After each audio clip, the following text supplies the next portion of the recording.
Bulletin का आगाज करें। सबसे पहले आपको खबर दें, निगरान वजीर आजम अनवारुल हक काकड़ ने SIFC की एपेक्स कमेटी का इजलास तलब कर लिया है।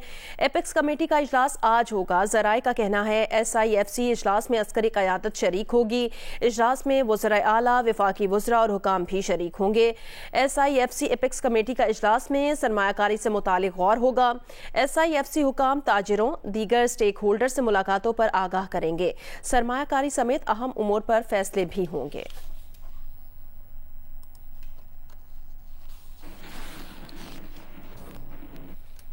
Army chief general Syed Asim Munir की ज़ेर सदारत कोर कमांडर्स कॉन्फ्रेंस का इनेकाद हुआ है। शुरा ने कहा कि रियासती इदारों और अवाम के दरमियान खलीज पैदा करने के लिए मज़मूम प्रोपेगेंडा करने वालों को मायूसी के सिवा कुछ हासिल नहीं होगा। ऐसे अनासिर मजीद रुसवाई का शिकार होंगे। दहशत गर्दों और उनके सहूलतकारों के साथ रियासत पूरी ताकत के साथ निपटेगी। GHQ में army chief general Syed Asim Munir की ज़ेर सदारत 259वें कोर कमांडर्स कॉन्फ्रेंस हुई। कौमी सलामती को दरपेश चैलेंजेस, खतरात और जवाबी हिकमत अमली पर गौर किया गया। कोर कमांडर्स ने हर कीमत पर पाकिस्तान की खुद मुख्तारी और इलाकाई सालमियत के दिफा का अज़्म जाहिर किया। ISPR के मुताबिक कॉन्फ्रेंस के शुरा ने कहा कि रियासती इदारों और अवाम के दरमियान खलीज पैदा करने के लिए मजमूम प्रोपेगेंडा करने वालों को मायूसी के सिवा कुछ हासिल नहीं होगा और इसके नतीजे में ऐसे अनासिर मजीद रुसवाई का शिकार होंगे। पाकिस्तान को गैर मुस्तहकम करने की कोशिशों में मसरूफ दहशत गर्दों, सहूलतकारों और उनकी हौसला अफजाई करने वाले अनासिर से रियासत मुकम्मल ताकत के साथ निपटेगी। शुरा ने जमशुदा अजला और बलूचिस्तान के बॉर्डर अजला में पायदार अमन और तरक्की पर भी जोर देते हुए कहा कि खुसूसी सरमायाकारी सहूलत काउंसिल की जेर निगरानी मुल्क में जारी मौशी सरगर्मियों की मुकम्मल हिमायत की जाएगी। मईशत को नुकसान पहुंचाने वाली सरगर्मियों के खात्मे के लिए हुकूमत की मुकम्मल मुआवनत की जाएगी। आर्मी चीफ ने ऑपरेशंस के दौरान पेशावराना महारत के मयार को बरकरार रखने और फॉर्मेशंस की तरबियत के दौरान बेहतरीन कारकर्दगी के हुसूल पर जोर दिया। कॉन्फ्रेंस के शुरा ने शहदा की अजीम कुर्बानियों को भी जबरदस्त खैराज तहसीन पेश किया और उनकी इसाले सवाब के लिए फातिह खानी की।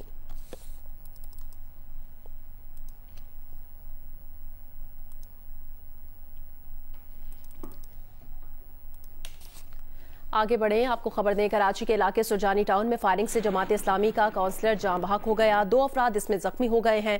पुलिस के मुताबिक झगड़ा बिजली के तारों में कुंडा लगाने पर हुआ। फायरिंग करने वाला ग्रुप चोरी की बिजली के बदले रकम वसूल करता है। जान बहक हबीबुल्ला जमात इस्लामी का काउंसलर है। अमीर जमात इस्लामी कराची हाफिज नईमुर रहमान की अब्बासी शहीद अस्पताल आमद हुई। इल्जाम लगाया कि कुंडा माफिया पीपल्स पार्टी की सरपरस्ती पर काम कर रही है। वाकया हुकूमत के लिए शर्मनाक है। हाफिज नईमुर रहमान ने वजीर दाखिला, वजीर आला और IG से फौरन नोटिस लेने का मुतालबा कर दिया है। जियो न्यूज के नुमाइंदे कमर अली रिपोर्ट करेंगे। कराची के सुरजानी सेक्टर 4C में फायरिंग से एक शख्स जान बहक जबकि 2 जख्मी हो गए। जान बहक शख्स की शनाख्त हबीब के नाम से हुई है। मकतूल जमात इस्लामी का कारकुन था। पुलिस के मुताबिक फायरिंग का वाकया 2 ग्रुपों में चोरी की बिजली के मामले पर पेश आया। मकतूल पर फायरिंग करने वाला ग्रुप चोरी की बिजली के एवज पैसे वसूल करता है। हबीबुल्ला और इलाके के दीगर अफराद ने फायरिंग करने वाले मुलजिमान को पैसे देने से मना किया था। अमीर जमात इस्लामी कराची हाफिज नईमुर रहमान ने अब्बासी शहीद अस्पताल में मीडिया से बात करते हुए इल्ज़ाम लगाया कि कुंडा माफिया पीपल्स पार्टी की सरपरस्ती पर काम कर रही है। वजीर दाखिला, वजीर आला और IG सिंध से मुतालबा है कि वाक़े का फौरी नोटिस लें, वाक़े का मुकदमा दर्ज कराएंगे। ये वहाँ के मकामी लोगों के कहने पर, उस आबादी के लोगों के कहने पर कि भाई हमें गुंडा माफिया ने मुसल्लत हम पर है और हम चाहते हैं कि हमारे मीटर लगें और हमारे साथ मीटिंग करें। तो ये मीटिंग करके इसको फाइनल कर रहे थे कि यहाँ पर माफिया से हमें जान छूटे। वो जो गोठों में कब्जा करके पीपल्स पार्टी वालों ने बंदे बिठाए हुए हैं और पूरे शहर को यरगमाल बनाया हुआ है, वो माफिया पानी का सिस्टम भी चला रही है, कुंडों का सिस्टम भी चला रही है और पीपल्स पार्टी की सरपरस्ती में ये काम कर रही है। तो अभी ये मीटिंग करके निकले हैं कि उन्होंने आकर इन पर अटैक किया है और गोलियां चलाई हैं। सुरजानी UC7 के चेयरमैन उनीब अली काजमी ने मीडिया से गुफ्तगू करते हुए कहा कि ये एक पूरी माफिया है जिन्होंने लोगों के घरों पर भी कब्जा किया है।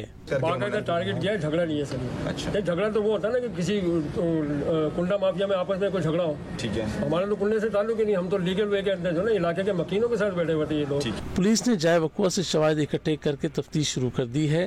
कैमरामैन सजाद हुसैन के साथ कमर अली मस्तोई, जियो न्यूज़ कराची। मुल्तान समेत पूरे जनूबी पंजाब में भी बिजली चोरी करने वालों के खिलाफ क्रैकडाउन। 3000 से ज्यादा बिजली चोरों को पकड़कर मुकदमात दर्ज कर लिए गए हैं। तफसील बताएंगी जियो न्यूज की नुमाइंदा कशमाला इमरान। जी, मुल्तान समेत पूरे जनूबी पंजाब में बिजली चोरों के खिलाफ ग्रैंड ऑपरेशन शुरू कर दिया गया और इस सिलसिले में घरेलू, कमर्शियल, ज़राई और जो सनती सार्फिन हैं उनकी इंस्पेक्शन की जा रही है और इस सिलसिले में जो तजारती मराकिज़ हैं, मार्केट्स हैं, प्लाजे हैं, उनकी खसूसी तौर पर रात के वक्त चेकिंग की जाती है ताकि बिजली चोरों को पकड़ा जा सके। और जनूबी पंजाब के 13 अजला में गुज़िश्ता 2 माह के दौरान 3000 से ज़ायद बिजली चोर पकड़े गए हैं और उन पर मुकदमात भी दर्ज किए गए हैं। इसके अलावा जो बिजली चोर हैं उन पर अब तक जनूबी पंजाब में 13 करोड़ 83 लाख रुपए तक के जुर्माने भी आयद किए जा चुके हैं और जिन सार्फिन ने वाजिबात और बाकियात अदा नहीं किए उनके कनेक्शंस भी मुंतका कर दिए जाएंगे ताकि जो बिजली चोरी करने के बायस जो दीगर सार्फिन पर बिजली के बिलों का जो बोझ है उसको कम किया जा सके। जी, पेट्रोलियम मसनूआत की कीमतों में इजाफे से गुड्स ट्रांसपोर्ट शदीद मुतासिर हो रही है। कमालिया से दूसरे शहरों को सामान लेकर जाने वाली गाड़ियों की तादाद 250 से कम होकर सिर्फ 50 तक रह गई है। मजीद बताएंगे नुमाइंदा जियो न्यूज अमजद सईद। जी बिल्कुल, हुकूमत की जानब से पेट्रोलियम की कीमतों में आए रोज़ इजाफे के बाद इसके असरार गुड्स ट्रांसपोर्ट के शोबा पर भी पड़े हैं। पहले जो गाड़ी लाहौर 20,000 रुपये में जा रही थी अब वो 30,000 रुपये में जा रही है और इसी तरह जो गाड़ी मुल्तान पहले 19,000 रुपये में जा रही थी अब वो 25,000 रुपये में जा रही है। इस बारे में जब हमारी ड्राइवरों से बात हुई तो उनका कहना था कि कई रोज़ से इधर खड़े हैं, शहरी आते ज़रूर हैं, किराया पूछते हैं और उसके बाद वापस चले जाते हैं। इन्होंने हुकूमत से मुतालबा किया है कि हुकूमत होश के नाखन ले और पेट्रोलियम की बढ़ती हुई कीमतों को कम किया जाए ताकि हमारा रोजगार रह सके। हुकूमत ने मुल्क भर में दुकानें और बाजार मगरिब के वक्त बंद करने पर गौर शुरू कर दिया है। तजवीज़ पर 1 अक्टूबर से 15 फरवरी तक अमल दरामद जारी रखने का इम्कान है। फैसले पर अमल दरामद से रोजाना 1500 मेगावाट से ज्यादा बिजली की बचत होगी। वजारत तवानाई के जराये का ये कहना है कि तजवीज़ पर सूबाई हुकूमतों को अमल करवाने का कहा जाएगा। बिजली बहरान पर काबू पाने के लिए कानून साजी का मुसव्वदा तैयार किया जा रहा है। ऑल पाकिस्तान अंजुमन ताजुरान के रहनुमा नईम मीर ने कहा कि एक ही बार मौसम गर्मा और सरमा के औकात कार हमेशा के लिए तय किए जाएंगे। सुबह 8 से दोपहर 12 बजे तक बिजली की कीमत आधी कर दी जाएगी। कमर्शियल फीडर्स पर लोड शेडिंग ना की जाए।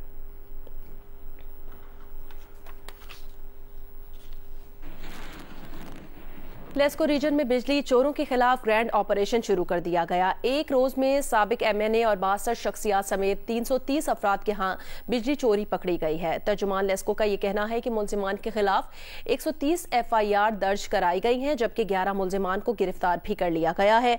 तर्जुमान लेस्को के मुताबिक बिजली चोरों में ननकाना साहब से साबिक रुकने कौमी असम्बली सईद जफर, एक साबिक चेयरमैन जिला काउंसिल, साबिक वाइस चेयरमैन PTI के एक रहनुमा और एक निजी हाउसिंग सोसाइटी मुलविस निकली। बिजली चोरों को लाखों रुपए के डिटेक्शन बिल डाल दिए गए हैं।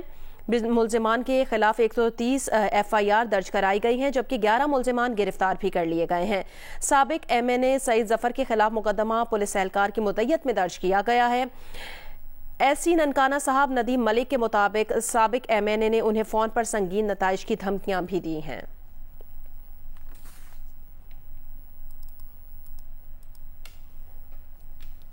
मुआशी माहिर शब्बर जैदी ने 5000 का नोट, मनी चेंजर्स की दुकानें और अमीर इलाकों में गैस कनेक्शन बंद करने का मुतालबा कर दिया है। जियो न्यूज के प्रोग्राम आज शाहजेब खानजादा के साथ में बातचीत करते हुए कहा, डॉलर इसलिए नीचे आया क्योंकि पेशावर का करेंसी एक्सचेंज बाजार बंद हो गया। एक्सचेंज कंपनियां बंद करके जखीरा किए गए डॉलर्स बेकार बना देने चाहिए। अपर मिडिल और मिडिल क्लास के गैस कनेक्शन काट देने चाहिए।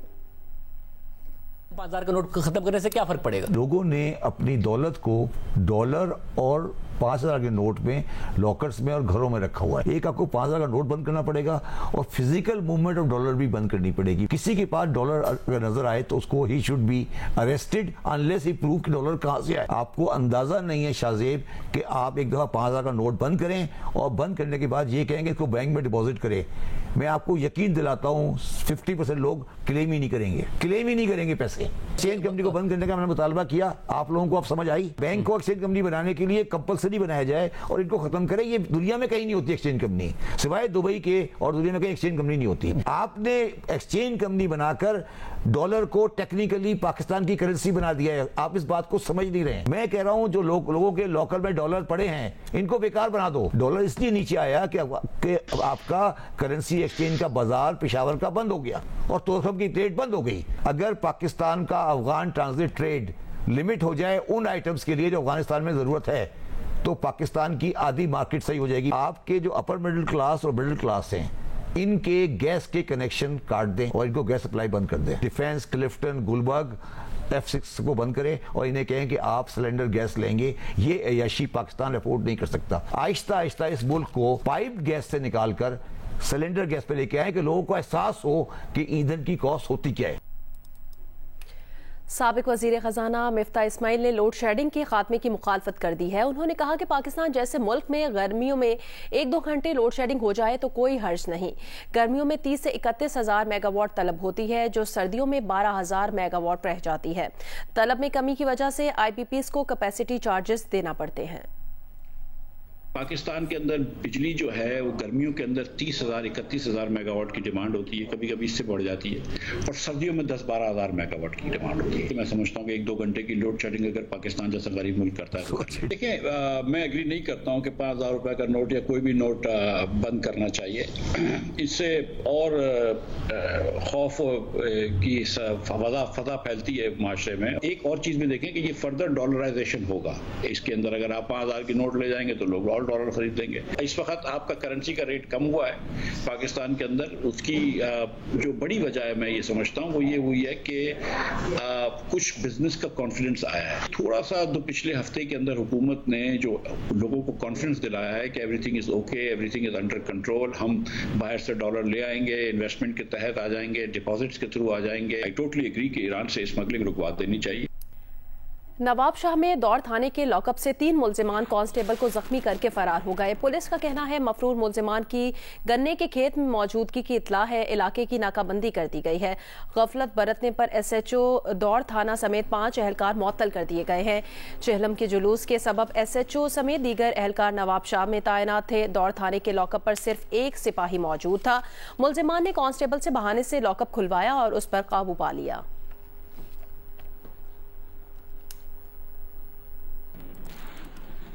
कराची में औरंगी टाउन सेक्टर 11:30 में 5 साला बच्चा गड्ढे में गिरकर जान बहक हो गया। बच्चा मोहल्ले के दूसरे बच्चों के हमरा खेलते हुए गिरा। इलाका मकीनों ने अपनी मदद आप के तहत बच्चे को गड्ढे से निकाला।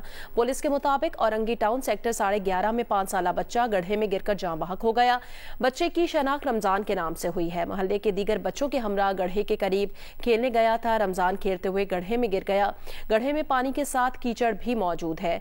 रमजान डूबने के बाद कीचड़ में फंस गया था। मोहल्ले के बच्चों ने घर आकर इतला दी तो अहले खाना इलाका मकीन के हमरा मौके पर पहुंच गए। मकीनों ने अपनी मदद आप के तहत लाश को गड्ढे से निकाला।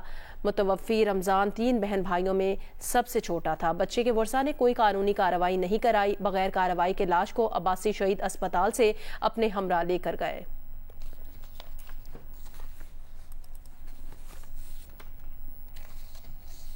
बहावलपुर की तहसील अहमदपुर शर्किया में 9 साला लड़के की लाश सीवरेज लाइन के कुएं से बरामद हुई है। लाश तहसील हेडक्वार्टर अस्पताल मुंतकिल कर दी गई। लड़का बुध से लापता था। रेस्क्यू कंट्रोल अहमदपुर शर्किया के मुताबिक 9 साला लड़के जैन अली की लाश सीवरेज लाइन वाले कुएं से बरामद हुई है।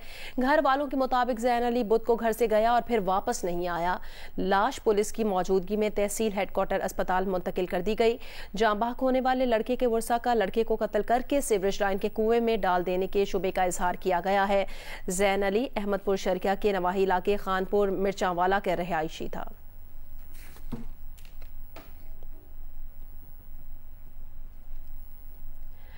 जियो स्पोर्ट्स में आपको बताएं, एशिया कप के सुपर 4 में अगले मैच कोलंबो में होंगे। कोलंबो में आने वाली दिनों में बारिश की पेशगोई की गई है। मैचेस के मुतासिर होने का खदशा भी है। कोलंबो में सुपर 4 मरहले के मैचेस 9 सितंबर से शेड्यूल्ड हैं। पाकिस्तान, श्रीलंका और बांग्लादेश की टीमें लाहौर से कोलंबो रवाना हो गईं। एशिया कप में आज और कल आराम का दिन है। राउंड मैचेस मुकम्मल होने के बाद सुपर 4 मरहले का आगाज 9 सितंबर से होगा। जहां श्रीलंका और बांग्लादेश के दरमियान पहला मैच कोलंबो में खेला जाएगा। 10 सितंबर को पाकिस्तान और भारत की टीमें आमने सामने होंगी। 12 सितंबर को भारत श्रीलंका के मध्य मुकाबला आएगा, जबकि 14 सितंबर को पाकिस्तान श्रीलंका के खिलाफ मैच खेलेगा। 15 सितंबर को भारत और बांग्लादेश की टीमें आमने सामने होंगी। एशिया कप का फाइनल 17 सितंबर को कोलंबो में खेला जाएगा।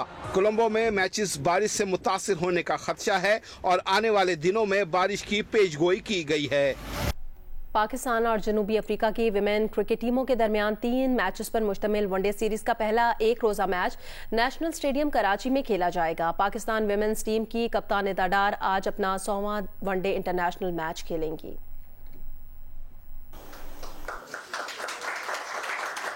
वनडे सीरीज की ट्रॉफी की रुनुमाई नेशनल बैंक स्टेडियम में हुई। पाकिस्तान और जनूबी अफ्रीका की वुमेन्स टीमों की कप्तान का ट्रॉफी के साथ फोटो सेशन हुआ। इस मौके पर नेशनल बैंक के सदर रहमतुल्लाह हुसैनी भी मौजूद थे। पाकिस्तान वुमेन्स टीम की कप्तान निदा डार आज अपने वनडे इंटरनेशनल करियर का 100वां मैच खेलेंगी। निदा डार का कहना है कि T20 सीरीज में क्लीन स्वीप के बाद खिलाड़ियों का मोराल हाई है। हमने जो T20 सीरीज जीती है और बड़ा अच्छा कॉन्फिडेंस अभी लड़कियों का, और कंटिन्यू हम इंशाल्लाह मोमेंटम शिफ्ट करेंगे ODIs में भी, क्योंकि हमारे लिए ये भी बहुत ज़्यादा इंपॉर्टेंट है। डेफिनेटली हमारे पास ODI T20 के डिफरेंट प्लेयर्स हैं और डिफरेंट फॉर्मेशन से जाएंगे। इंशाल्लाह ताला अच्छा कॉम्बिनेशन बना हुआ है हमारा। 100 मेरा मैच है, तो इंशाल्लाह ताला उम्मीदें बहुत अच्छी हैं। आई एम कॉन्फिडेंट इंशाल्लाह ताला अच्छा मैच होगा। जनूबी अफ्रीकी वुमेन्स टीम की कप्तान लूरा लॉर्वर्ट ने प्रेस कॉन्फ्रेंस में कहा कि वनडे सीरीज के लिए मजबूत हिकमत अमली बनाई है। Just had a couple of meetings about how we're going to go about it, because they probably will throw a lot of spin at us, like you said, in the middle phases. So we'll just look to rotate as much as we can and hopefully work towards a big score. Series के आगाज से कल दोनों टीमों ने भरपूर training की। पाकिस्तान और जनूबी अफ्रीका की वुमेन्स टीमों के दरमियान one day series ICC women's championship का हिस्सा है। पाकिस्तान ICC वुमेन्स चैंपियनशिप में पॉइंट टेबल पर चौथे, जबकि जनूबी अफ्रीका 9वें नंबर पर है। लेकिन ICC वनडे रैंकिंग में जनूबी अफ्रीका तीसरे और पाकिस्तान 10वें नंबर पर है। कैमरामैन तला खान के साथ Atiqur Rehman, Geo news, Karachi. Pakistan cricket team के कप्तान बाबर आजम का बांग्लादेश प्रीमियर लीग में मुआहिदा हो गया। बाबर आजम ने रंगपुर राइडर्स से मुआहिदा साइन कर लिया है। बाबर आजम 2017 के बाद पहली बार BPL खेलेंगे। पाकिस्तान क्रिकेट टीम के कप्तान बाबर आजम ने बांग्लादेश प्रीमियर लीग में आखिरी मर्तबा 2017 में सैलेट सिक्सर्स की जानिब से BPL खेली थी। अब बाबर आजम ने रंगपुर राइडर्स से मुआहिदा किया है, जिसका ऐलान फ्रेंचाइज के सोशल मीडिया मैनेजर ने अपने जाती अकाउंट पर किया। बाबर आजम के अलावा पाकिस्तान के एहसानुल्लाह भी रंगपुर राइडर का हिस्सा होंगे। आगे बढ़े दीगर अहम खबरों में आपको बताएं, FIA ने पेशावर में हवाला हुंडी के कारोबार के खिलाफ कार्रवाई करते हुए चौक यादगार की करेंसी मार्केट सील कर दी है। FIA के मुताबिक किसी को भी हवाला हुंडी के धंधे और डॉलर की स्मगलिंग की इजाजत नहीं देंगे। गैर कानूनी कारोबार में मुलव्वस अफराद के खिलाफ कार्रवाई की जाएगी।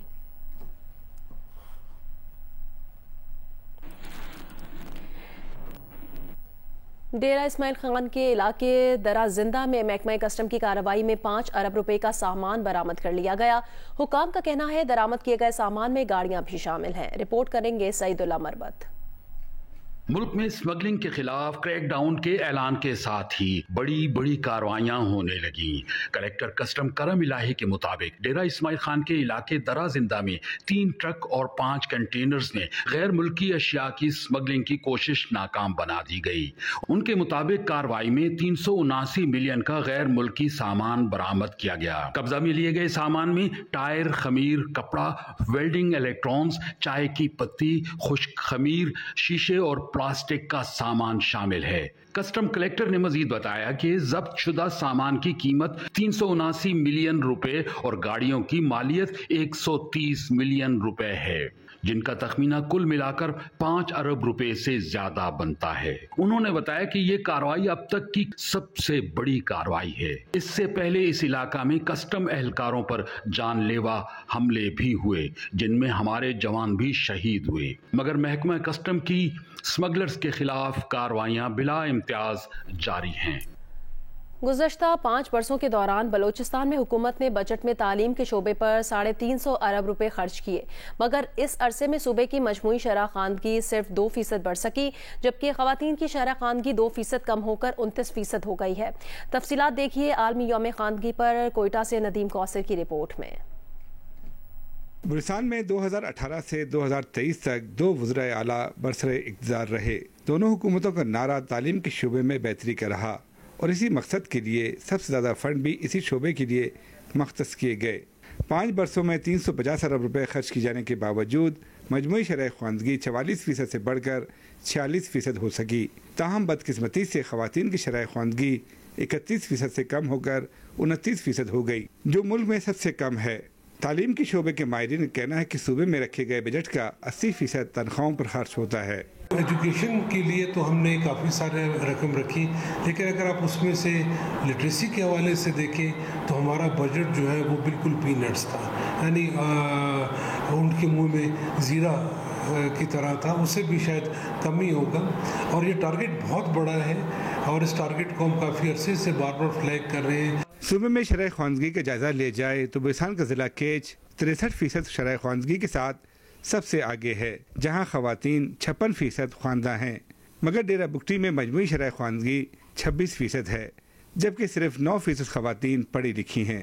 महकमा तालीम के हुकाम के मुताबिक सूबे में शरह ख्वानदगी में इजाफे के लिए कई अहम मंसूबों पर काम जारी है। हम नारी जो शरह ख्वानदगी इस वक्त है तकरीबन 45% है और हम इसको इंशाअल्लाह ताला नेक्स्ट 2030 तक कोशिश कर रहे हैं कि हम इसको 65-64% तक ले जाएं और बलूचिस्तान को एक पढ़ा लिखा सूबा बनाने की कोशिश कर रहे हैं। बुल्स्तान में सबसे कम शरह तालीम यकीनन मुतालिका हुकाम और इदारों के लिए लम्हा फिक्रिया है। माहिरीन तालीम का कहना है कि सूबे में शरह ख्वानदगी में इजाफे के लिए जहाँ मादरी ज़ुबान में तालीम को फ़रोग़ देना नागज़ीर है, वहाँ तालीम से महरूम 12 लाख बच्चों को स्कूल में लाने के लिए मौसर इक़दाम करना होंगे। कैमरामैन एहसन रसूल और फयाज़ अहमद के साथ नदीम कौसर, जियो न्यूज़, कोयटा।